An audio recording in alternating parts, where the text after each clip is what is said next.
ஐயோ பாவம் குளிரும் போல. தூங்குமா. ஐயோ இந்த குளிர்ல எப்படி எந்திச்சு வேலை செய்யறது? ஏய் எதுக்குமா இந்த குளிர்ல எந்திரிக்கிற?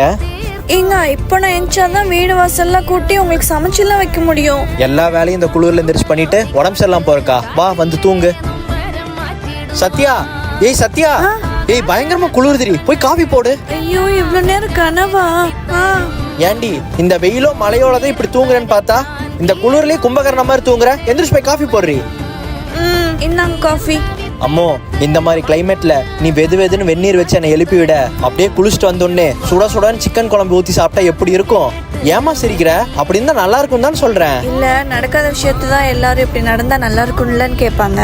அந்த விஷயத்துல கூட புருஷங்க பொண்டாட்டிய பத்தி நினைக்க மாட்டீங்க. புருஷங்க நீங்க ஆசைப்படுற மாதிரி பொண்டாட்டியா இல்ல ஒரு பொண்ணா நிறைய ஆசைப்பட்டிருக்கேன். ஆனா எதுவுமே நடந்ததில்லை.